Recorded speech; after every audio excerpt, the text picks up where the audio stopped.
ప్రభునందు ప్రియ సోదరి సోదరులారా, తెలుగు ఆన్లైన్ బైబిల్ కాలేజీకి చేరి వచ్చిన మీ అందరికీ ప్రభు అయిన యేసుక్రీస్తు వారి కృపగల నామములో ప్రేమవందనాలు చెల్లిస్తున్నాం. మన బైబిల్ స్టడీ నిమిత్తమై ఆదికాండం 49వ అధ్యాయం 22 నుండి 27 వచనాలు మనం చదువుకుందాం. ఆదికాండం 49వ అధ్యాయం 22 నుండి 27 వరకు. యోసేపు ఫలించడి కొమ్మ, ఊట యొద్ద ఫలించడి కొమ్మ, దాని రెమ్మలు గోడ మీదికి ఎక్కి వ్యాపించును. విలుకాండ్రు అతని వేధించిరి, వారు బాణములను వేసి అతని హింసించిరి. యాకోబు కొలుచు పరాక్రమశాలి అయిన వాని హస్త బలము వలన అతని విల్లు బలమైనదగును. ఇశ్రాయేలునకు బండయు మేపెడు వాడును ఆయనే. నీకు సహాయము చేయు నీ తండ్రి దేవుని వలనను పైనుండి మింటి దీవెనలతోను క్రింద దాగియున్న అగాధ జలముల దీవెనలతోను స్తనముల దీవెనలతోను గర్భముల దీవెనలతోను నిన్ను దీవించి సర్వశక్తుని దీవెనల వలనను అతని బాహుబలము దిట్టపరచబడును. నీ తండ్రి దీవెనలు నా పూర్వీకుల దీవెనల పైని చిరకాల పర్వతముల కంటే హెచ్చుగా ప్రబలమగును. అవి యోసేపు తల మీదను తన సహోదరుల నుండి వేరుపరచబడిన వాని నడినెత్తి మీదను ఉండును. ప్రియులరా, ఆదికాండం 49వ అధ్యాయాన్ని వరుసగా ధ్యానం చేస్తూ ఉన్నాం. యాకోబు తన 12 మంది కుమారులను పిలిపించి తన వృద్ధాప్యమందు ఒక తండ్రిగా, ఒక ప్రవక్తగా, ఒక అనుభవం కలిగిన వృద్ధుడుగా వారిని దీవిస్తూ లేదా వారిని గూర్చి ప్రవచిస్తూ వారు, వారి తరువాత వారి తరం, వారి గోత్రములు ఎలాంటివిగా ఉండబోతున్నాయో చాలా స్పష్టమైనటువంటి ప్రవచనాలివి. రుబేను నీళ్ల వంటి వాడవు అన్నాడు. యూదా నీవు కొదమ సింహము అన్నాడు. యోసేపు నీవు ఫలించడి ద్రాక్ష రెమ్మ వంటి వాడివి, గోడ మీద ఎక్కి వ్యాపించేటువంటి ఒక కొమ్మ వంటి వాడివి. ఇలా ఒక్కొక్క కుమారుని తరువాత వారి యొక్క గోత్రములు ఏమి కాబోతున్నాయో ఆయన వివరించాడు. యోసేపు సంతానం, వారి గోత్రం, వారు దీవించబడ్డారు. అందులో ప్రభు అయిన యేసుక్రీస్తు వారిని కూడా మనము చూడగలం. ప్రియులారా, యోసేపు అంటే అర్థం ఏమిటి? ఆదికాండం 30వ అధ్యాయం 22, 24 వచనాలు. దేవుడు రాహేలును జ్ఞాపకము చేసుకొని, అంతవరకు ఆమె గొడ్రాలుగా ఉంది, ఆమె ప్రార్థన చేసింది. ప్రార్థన ఫలితముగా దేవుడు గర్భమును తెరచినవాడు. ఆమె మనవి విని ఆమె గర్భము తెరిచెను. అప్పుడు ఆమె గర్భవతి అయి కుమారుని కని దేవుడు నా నింద తొలగించెననుకొనెను. మరియు ఆమె యెహోవా మరియొక కుమారుని నాకు దయచేయునుగాక అనుకొని అతనికి యోసేపు అను పేరు పెట్టెను. యోసేపు అంటే కలుపుకొనుట లేదా అదనముగా చేర్చబడుట, అదనముగా అనుగ్రహించబడుట అనే మాటను మనం గమనిస్తున్నాం. ప్రియులారా, దేవుడు రాహేలు మనవిని విన్నాడు, ఆమె ప్రార్థనను విన్నాడు. దేవుడు మరొక కుమారుణ్ణి ఆయనకు దయచేశాడు. మాత్రమే కాదు, యోసేపు జీవితంలో కూడా ఆయన కలుపుకునేవాడు.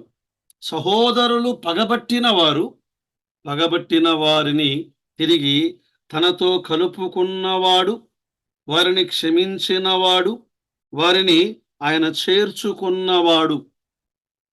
పిల్లల మంచిది. 22 నుండి 26 ఈ వచనాలను మనం ఆలోచన చేద్దాం.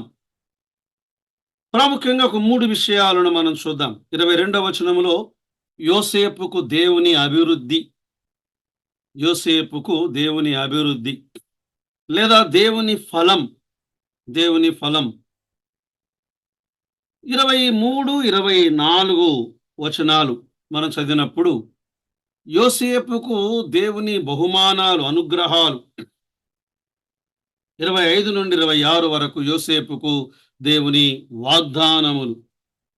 చూడండి 22వ వచనం, యోసేపు ఫలించెడి కొమ్మ అన్నాడు. ఊట యొద్ద ఫలించెడి కొమ్మ అన్నాడు. దాని రెమ్మలు గోడ మీదికి ఎక్కి వ్యాపించే కొమ్మ. అది ఫలించెడి కొమ్మ, ఊట యొద్ద ఫలించెడి కొమ్మ, గోడ మీదికి ఎక్కి వ్యాపించెడి కొమ్మ. పిల్లల యోసేపు యొక్క ఆశీర్వాదం ఇది చాలా పెద్దది, సంపూర్ణమైన ఆశీర్వాదం. అతడు ఒక ఫలవంతమైనటువంటి ఒక చెట్టుతో పోల్చబడ్డాడు. ఎందుకంటే దేవుడు తన కష్టాల దేశములో, కష్టాలు అనుభవించిన దేశములో అతనిని దేవుడు ఫలింపజేశాడు, ఫలింపజేశాడు. ఆదికాండం 41వ అధ్యాయం 52వ వచనంలో, తరువాత అతడు నాకు బాధ కలిగిన దేశమందు దేవుడు నన్ను అభివృద్ధి పొందించనని చెప్పి రెండవ వానికి ఎఫ్రాయిము లేదా అభివృద్ధి లేదా ఫలము అనే భావముచే పేరు పెట్టాడు. యోసేపు ఒక ఫలవంతమైనటువంటి కొమ్మ.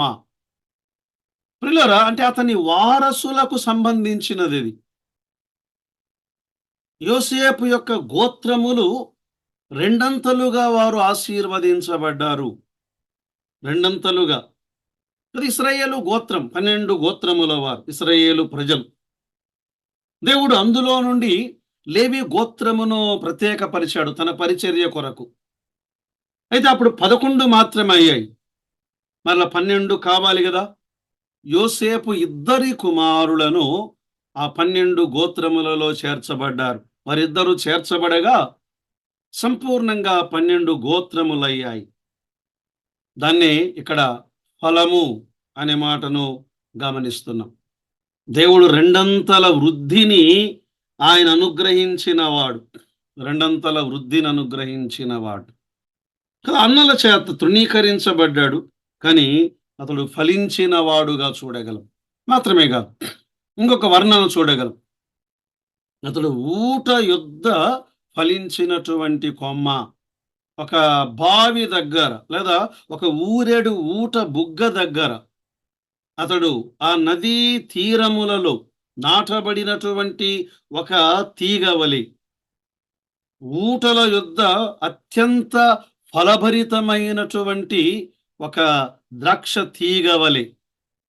ఈ మాట చదువుతూ ఉండగా ఊట యొద్ద 1వ కీర్తనలో చూడగలం కదా, దుష్టుల ఆలోచన చొప్పున నడువక, పాపుల మార్గమున నిలువక, అపహాసకులు కూర్చుండు చోటను కూర్చుండక కదా. కష్టాల దేశములో అతడు కత్తరించబడిన వాడుగా ఈ మొదటి వచనములో చూడగలం. యెహోవా ధర్మశాస్త్రమునందు ఆనందించుచు దివారాత్రము దానిని ధ్యానించువాడు ధన్యుడు. ఇది నీటి కాలువల యోర. అతడు నీటి కాలువల యోరను నాటబడినదై ఆకు వాడక తన కాలమందు ఫలమిచ్చు చెట్టు వలె నుండును కదా. యోసేపు రెండంతలుగా ఆయన ఫలించాడు. ప్రియులారా, ఇందులో మన ప్రభు అయిన యేసుక్రీస్తు వారిని మనం చూడగలం. ఆనాడు యోసేపు అన్నల చేత తృణీకరించబడ్డాడు, ఆ తరువాత ఫలించాడు. యేసుక్రీస్తు ప్రభువు వారు కూడా తృణీకరించబడ్డాడు, కానీ ఆయన అన్నాడు, నేను ద్రాక్షవల్లిని. యోహాను సువార్త 15వ అధ్యాయం 1వ వచనములో, నేను నిజమైన ద్రాక్షవల్లిని, నా తండ్రి వ్యవసాయకుడు, నాలో ఫలింపని ప్రతి తీగెను ఆయన తీసి పారవేయును, ఫలించు ప్రతి తీగె మరి ఎక్కువగా ఫలింపవలనని దానిలోని పనికిరాని తీగలను తీసి వేయును. ఫలించాలి అంటే కత్తిరించబడాలి, కదా, కత్తిరించబడిన వాడుగా చూడగలం. ఒక విశ్వాసి కూడా ఈ ద్రాక్ష చేత పోల్చబడ్డాడు. 128వ కీర్తన యాత్ర కీర్తన కదా, మొదటి వచనంలో యెహోవా యందు భయభక్తులు కలిగి ఆయన త్రోవల యందు నడుచువారందరూ ధన్యులు. నిశ్చయముగా నీ చేతుల కష్టార్జితం అనుభవించదవు, నీవు ధన్యుడువు, నీకు మేలు కలుగును. నీ లోగిట నీ భార్య ఫలించు ద్రాక్షవల్లి వలె నుండును, నీ భోజనపు బల్ల చుట్టూ నీ పిల్లలు ఒలివల మొక్కల వలె నుందురు. అది ఒక కుటుంబం, ఫలభరితమైనటువంటి కుటుంబం ఈ భాగములో చూడగలం. నీటి ఊట యొద్ద, దేవుని సన్నిధి అనే ఊట యొద్ద ఆయన యందు భయభక్తులు కలిగిన వారి త్రోవలను, వారి కుటుంబములను, వారి సంతానమును దేవుడు గొప్పగా ఆశీర్వదించేవాడు. మొదటిది యోసేపుకు దేవుని యొక్క అభివృద్ధిని మనము అభివృద్ధి ఫలం. కత్తరించబడ్డాడు, ఆ తర్వాత హెచ్చించబడ్డాడు. కత్తరించబడ్డాడు, ఆ తర్వాత హెచ్చించబడ్డాడు. రెండవది 23, 24 వచనాలను మనం చదివినప్పుడు యోసేపుకు దేవుని అనుగ్రహములు, యోసేపుకు దేవుని అనుగ్రహాలు చూడండి. 23, 24 వచనాలు. విలుకాండ్రు అతన్ని వేధించిరి, వారు బాణములను వేసి అతని హింసించిరి. యాకోబు కొలుసు పరాక్రమశాలి అయిన వాని హస్త బలము వలన అతని విల్లు బలమైనదగును. ఇశ్రాయేలునకు బండయు మేపేడి వాడును ఆయనే.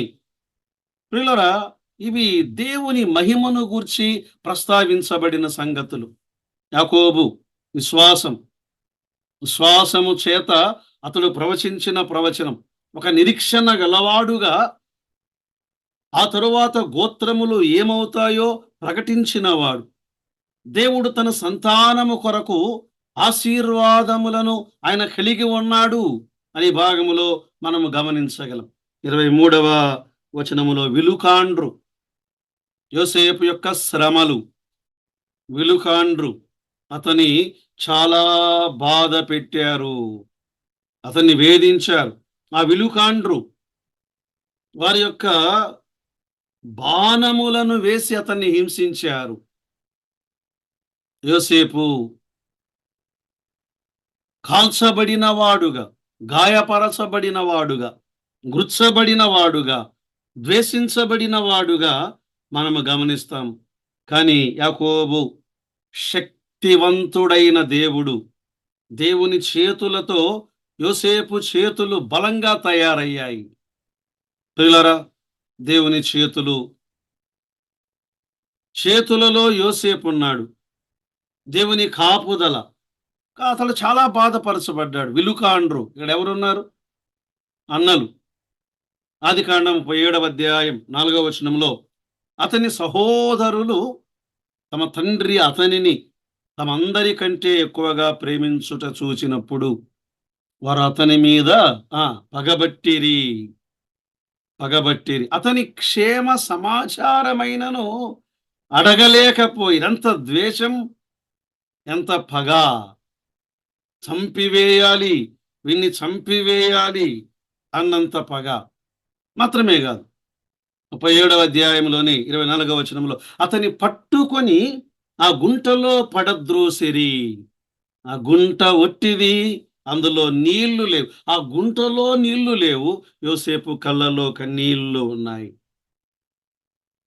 ప్రియులారా, ఇందులో యేసుక్రీస్తు ప్రభువారికి ఒక చక్కని ఛాయ. యోసేపు ప్రభువు కూడా పరలోకమును విడిచిపెట్టి, సింహాసనాన్ని విడిచిపెట్టి, దేవదూతల ఆరాధనను విడిచిపెట్టి, దేవునితో సమానముగా ఉండుట ఆ భాగ్యమును ఆయన విడిచిపెట్టి ఈ లోకానికి రాగా ఆయన ఎక్కడికి వచ్చాడు? యూదుల మధ్యకు వచ్చాడు. యోహాను సువార్త 1వ అధ్యాయం 11వ వచనం. ఆయన తన స్వకీయుల యొద్దకు వచ్చెను, వారు ఆయనను అంగీకరింపలేదు, ద్వేషించిరి. యోసేపు వైపు వెళ్దాం. ఇంకొక విలుగాండ్రు ఉన్నారు. ఐగుప్తుకు అమ్మివేయబడ్డాడు. అక్కడ అతని యజమానురాలు పొతీఫరు భార్య. ఆమె ద్వారా, ఆమె శోధనల ద్వారా అతనిపై అగ్ని బాణములు కుమ్మరించబడ్డాయి. అగ్ని బాణములు కుమ్మరించబడ్డాయి. ఇంకొక సందర్భాన్ని మనం గమనించినప్పుడు ఐగుప్తులో మంత్రగాండ్లున్నారు. అతని ఉన్నతమైన జ్ఞానమును చూచి వారు అసూయపడ్డారు. ఫరో ఆస్థానములు అనేక మంది యోసేపు పదోన్నతిని చూచి అతనిపై ద్వేషమును వారు పెంచుకున్నారు. యోసేపు అతడు గాయపరచబడ్డాడు. యేసుక్రీస్తు ప్రభువారు అన్నల చేత మాత్రమే కాదు, యూదులు ఆయన్ను ద్వేషించారు, శాస్త్రులు ఆయన్ను ద్వేషించారు, సద్దూకయ్యులు ద్వేషించారు, యాజకులు ద్వేషించారు, ప్రధాన యాజకులు అన్నా కయప్ప వారు ద్వేషించారు. ఆఖరికి అపవాది చేత వేయబడిన అగ్ని బాణములకు కలువరిలో తల్లడిల్లాడు. మనందరి పాపము నిమిత్తమై తండ్రి అయిన దేవుడు అగ్ని బాణములు కాదు, అగ్ని శిక్ష కాదు, పరలోకపు దైవోగ్రతను అతని మీద కుమ్మరించాడు. యేసుక్రీస్తు ప్రభువారు ఆయన శ్రమ పెట్టబడినవాడు, శ్రమ పెట్టబడి జయించినవాడు, శోధించబడినవాడు, శోధించబడి అతడు శోధనలను జయించినవాడు. ఈనాడు విశ్వాసులమైన మనలను గురించి ఏమని రాయబడి ఉన్నది? యేసు ప్రభువారు ఇలా అన్నారు. యోహాను సువార్త 16వ అధ్యాయం 33వ వచనములో, నా యందు మీకు సమాధానము కలుగునట్లు ఈ మాటలు మీతో చెప్పుచున్నాను. లోకములో మీకు శ్రమ కలుగును, ఆయనను ధైర్యము తెచ్చుకొనుడి, నేను లోకమును జయించి ఉన్నాను కదా. ప్రభు తన శిష్యులను ఆయన ధైర్యపరిచిన విధానం చాలా ఆశ్చర్యకరమైనది.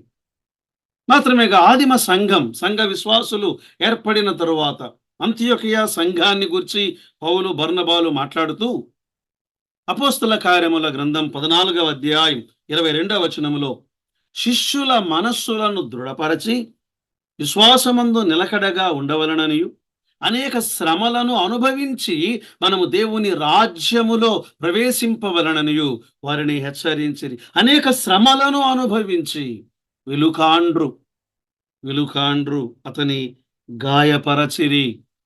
24వ వచనములో, ఈ శ్రమలన్నిటిలో, కష్టములన్నిటిలో అతడు బలపరచబడ్డాడు. 24వ వచనం, యాకోబు కొలుచు పరాక్రమశాలి అయిన వాని హస్త బలము. అంటే యాకోబు కొలుచు దేవుడైన యెహోవా ఆయన హస్తబలం, పరాక్రమశాలి హస్తబలము వలన అతని విల్లు బలమైనదగును కదా. యోసేపు విల్లు బలముతో ఉన్నది. అంటే యోసేపు విశ్వాసం విఫలము కాలేదు.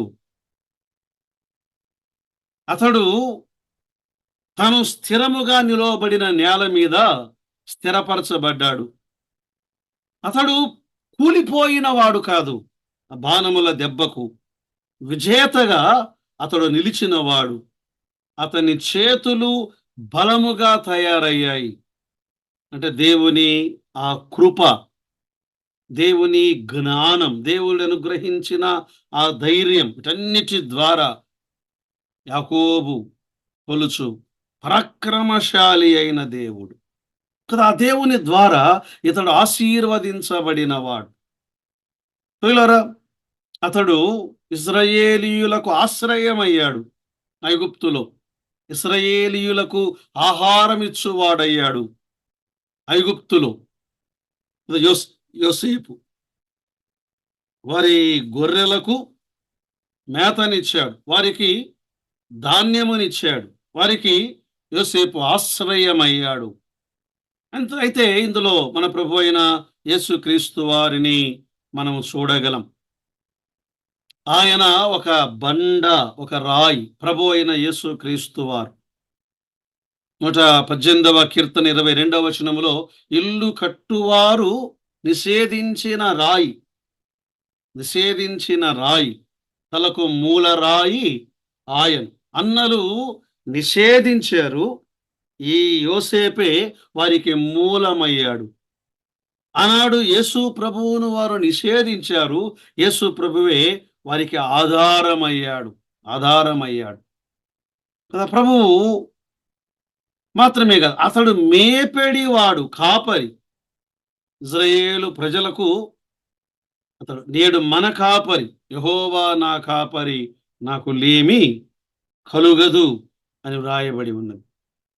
22వ వచనంలో యోసేపుకు దేవుని అభివృద్ధిని గమనించాం.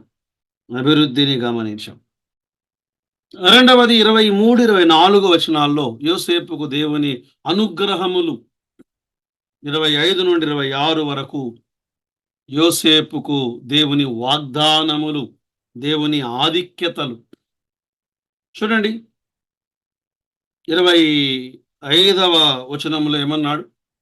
క్రింద దాగియున్న అగాధ జలముల దీవెనలతో. వాస్తవానికి 24వ వచనంలో నీకు సహాయము చేయు నీ తండ్రి దేవుని వలనను పై నుండి మింటి దీవెనలతోను, క్రింద దాగియున్న అగాధ జలముల దీవెనలతోను, స్తనముల దీవెనలతోను, గర్భముల దీవెనలతోను నిన్ను దీవించు సర్వశక్తుని దీవెనల వలన అతని బాహుబలము దిట్టపరచబడును. దేవుని యొక్క వాగ్దానములను ఈ భాగములో గమనించగలం కదా. మనలను బలపరచువాడు దేవుడే. యెహోవా ద్వారా మనకు బలము మన బలం కాదు, మన సొంత బలము ద్వారా మనమేమీ చేయలేం. కీర్తనాకారుడు అన్నాడు, యెహోవా నా బలమా అన్నాడు మోషే. ఇశ్రాయేలు ప్రజలు ఎర్ర సముద్రము దాటి ఫరో సైన్యమంతా ఆ ఎర్ర సముద్రములో మునిగినప్పుడు యెహోవా నా బలమా అని కీర్తించారు. 18వ కీర్తనలో దావీదు యెహోవా నా బలమా అని కీర్తించాడు. మన బలము ఆయన ద్వారానే. మనలను బలపరుచువాడు ఆయన. ఆశీర్వాదములు, సర్వశక్తుని ఆశీర్వాదములు. ఆదికాండం 35వ అధ్యాయం 11వ వచనంలో దేవుడు ఏమన్నాడు యాకోబుతో? నేను సర్వశక్తి గల దేవుడను, నీవు ఫలించి అభివృద్ధి పొందుము, జనముల సమూహమును నీ వలన కలుగును, రాజులను నీ గర్భవాసమున పుట్టెదరు. ప్రియులారా, యోసేపు యాకోబులో నుండి రాజులు బయలుదేరుట. అందులో మన ప్రభు అయిన యేసుక్రీస్తు వారు రాజులకు రాజుగా, ప్రభువులకు ప్రభువుగా ఆయన భూలోకానికి రావడం. నేడు కొత్త నిబంధనలో మనకు అనుగ్రహించబడిన ఆశీర్వాదాలు. ఎఫెసీ పత్రిక 1:3లో ఏమనుంది? మన ప్రభు అయిన యేసుక్రీస్తు యొక్క తండ్రియగు దేవుడు స్తుతింపబడును గాక, ఆయన క్రీస్తు నందు పరలోక విషయములలో ఆత్మ సంబంధమైన ప్రతి ఆశీర్వాదమును మనకు అనుగ్రహించెను. ప్రియులారా, మనకు అనుగ్రహించబడినటువంటి దీవెనలు పరసంబంధమైన ఆశీర్వాదములు అని వ్రాయబడి ఉన్నాయి. 26వ వచనములో నా తండ్రి దీవెనలు నా పూర్వీకుల దీవెనల పైని చిరకాల పర్వతముల కంటే హెచ్చుగా ప్రబలును. అవి యోసేపు తల మీదను తన సహోదరుల నుండి వేరుపరచబడిన వాని నడినెత్తి మీదను ఉండును. ఈ భాగములో మనం గమనిస్తూ ఉండగా అవి ఉన్నతమైన దీవెనలు అన్నాడు. తండ్రి గారి ఆశీర్వాదములు ఎలాంటివి అంటే పూర్వీకుల ఆశీర్వాదములకు మించినవి అని. కారణం ఏంటంటే యాకోబు యోసేపును ప్రేమించాడు, యోసేపు యాకోబును ప్రేమించాడు, యాకోబు యోసేపును ప్రేమించాడు. పరస్పర ప్రేమ. ఆదికాండం 37:3లో యోసేపు ఇజ్రాయేలు వృద్ధాప్యమందు పుట్టినవాడు, తన కుమారులందరికంటే ఎక్కువగా అతన్ని ప్రేమించి అతని కొరకు విచిత్రమైన నిలువుటంగి కుట్టించెను. ప్రేమ. ప్రియులారా, దేవుడు లోకమునెంతో ప్రేమించెను. ఎంత? తన కుమారుణ్ణి ఈ లోకము కొరకు ఆయన బలిగా అర్పించాడు అంటే కుమారుని కంటే ఎక్కువగా లోకాన్ని ప్రేమించాడా? ఆశ్చర్యం! మన జ్ఞానమునకు మించినది. ప్రియులారా, మనం కూడా ప్రభువును ప్రేమించుటలో యేసుక్రీస్తు ప్రభువారు భూలోకములో ఉండగా ఒక పాపాత్మురాలైన స్త్రీ ఆయన పాదములకు అత్తరు పూసి కన్నీళ్లతో తల వెంట్రుకలతో పొడిచినప్పుడు లూకా సువార్త 7:47లో ఆమె విస్తారముగా ప్రేమించెను గనుక ఆమె విస్తారమైన పాపములు క్షమించబడినవి. తండ్రి ఆశీర్వాదాలు మాత్రమే కదా ఇక్కడ మన్నికైన విస్తృతమైన ఆశీర్వాదాలను చూడగలం.